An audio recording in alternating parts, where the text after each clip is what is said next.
여러분, 한때 유럽 대륙의 거의 절반을 지배했던 그런 거대한 제국이 있었다면 믿으시겠어요? 만들어낸 건 역사상 가장 강력하고 매력적인 파워 커플이었는데 정말 아이러니하게도 그들의 아들 손에 와르르 무너져 버렸죠.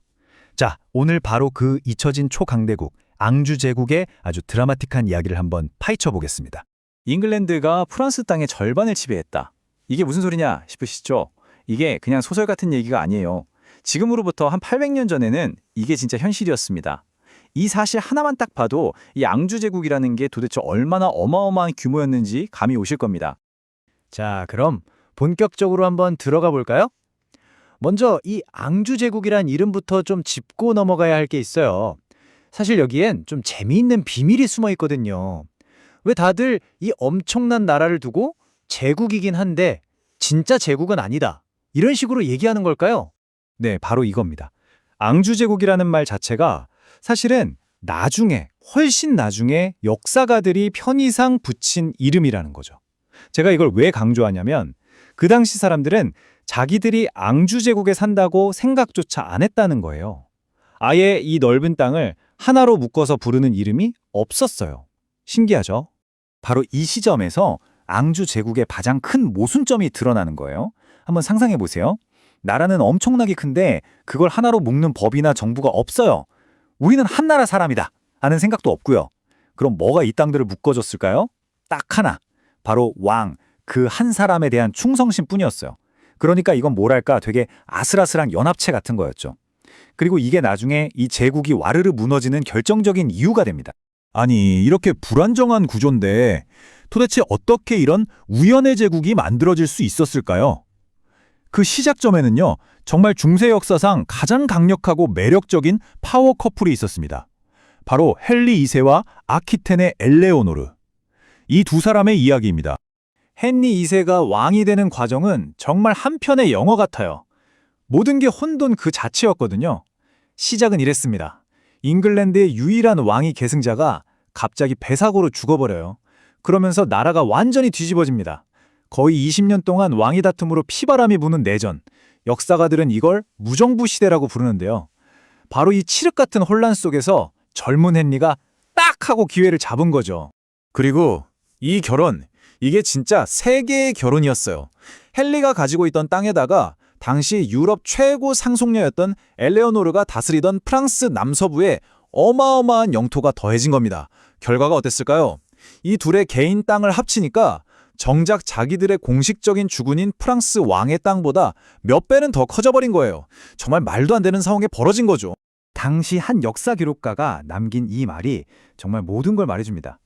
잉글랜드의 왕은 지금은 아일랜드에, 지금은 잉글랜드에, 지금은 노르망디에 있다. 그는 말이나 배로 가는 것이 아니라 마치 날아다니는 것 같다. 정말 생생하죠? 헨리 2세는 이렇게 하나로 뭉치기 힘든 땅들을 지키려고 평생을 말 위에서 살다시피 한 겁니다. 그의 그 엄청난 에너지가 말 그대로 이 제국을 떠받치는 기둥이었던 거죠. 자, 이제 무대는 헨리의 아들에게로 넘어갑니다. 그 이름도 유명한 사자심왕 리처드. 그의 시대의 앙주 제국은 그야말로 최전성기를 맞이하게 되죠. 지금 보시는 이 숫자 25,000파운드. 이게 그냥 숫자가 아닙니다. 이게 뭘 의미하냐면요. 1198년 딱 1년 동안 앙주 제국의 영토 중 하나인 노르망디에서만 거친 세금이에요. 근데 이게 얼마나 대단한 거냐면 당시 잉글랜드 왕국 전체에서 걷는 세금보다도 많았어요. 영토 한 군데 수입이 나라 전체 수입을 넘어선 거죠. 이 제국이 얼마나 부유하고 강력했는지 단적으로 보여주는 예입니다. 리처드 이 사람은 진짜 타고난 전사였어요. 사자시망이라는 별명답게 그 이름만 들어도 주변 라이벌들이 벌벌 떨 정도였죠. 특히 프랑스의 필리프 2세는 리처드가 무서워서 함부로 움직이지도 못했어요.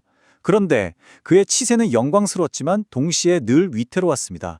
십자군 원정 간다고 자리를 오래 비우니까 그 틈을 타서 동생 존이 뒤통수를 치고 결국 돌아와서도 어이없게 날아온 화살 하나 때문에 허무하게 죽고 맙니다. 그러니까 리처드라는 사람 자체가 이 거대한 제국을 버티게 하는 기둥 그 자체였던 거죠. 리처드라는 거대한 기둥이 딱 사라지니까 어떻게 됐을까요? 그의 동생 존이 왕이 되자마자 제국은 최고점에서 그대로 곤두박질칩니다. 정말 믿을 수 없을 만큼 빠르고 처참하게 모든 것이 무너져 내리기 시작해요. 마치 기둥 빠진 건물처럼요. 여러분, 조낭하면 뭐가 떠오르세요? 아마 대부분 로빈 후드에 나오는 그 탐욕스럽고 못된 왕을 생각하실 거예요. 네, 그런 이미지 맞습니다. 그런데 사실 존 왕은 일도 잘하고 군사적으로도 꽤 유능한 사람이었어요. 진짜 문제는 그의 성격이었습니다. 사람을 못 믿고 잔인하고 약속을 밥 먹듯 어기는, 한마디로 파멸적인 성격을 가졌던 거죠. 그리고 바로 그 성격이 모든 걸 망쳐버립니다. 존이 저지른 실수는 정말 재앙의 도미노 같았어요. 첫째, 자기 욕심 때문에 무리하게 결혼을 해서 프랑스의 유력한 귀족 가문을 적으로 돌려버립니다. 둘째, 주군인 프랑스 왕이 법정에 나오라고 하니까 내가 왜 가냐며 무시해버리죠. 이건 프랑스 왕에게 공격할 완벽한 명분을 준 셈이에요. 그리고 결정타. 왕이 경쟁자였던 어린 조카 아서를 붙잡았는데 그 아이가 감쪽같이 사라져버립니다.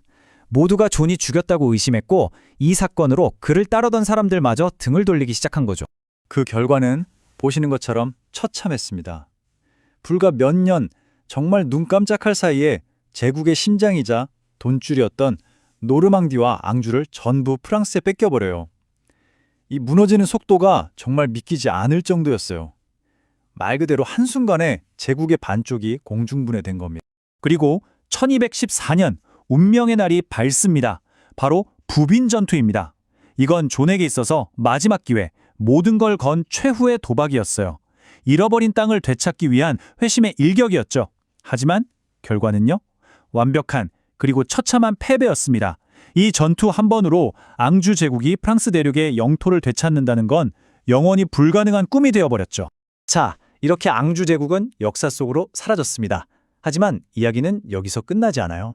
이 거대한 제국의 붕괴는 아주 긴 그림자를 남겼고 그 영향은 오늘날 우리에게까지 이어지고 있거든요. 어떤 메아리가 남았는지 한번 들어볼까요? 정말 역설적이게도 이 제국이 무너졌기 때문에 지금의 잉글랜드와 프랑스가 만들어졌다고 할 수 있어요. 무슨 말이냐면요.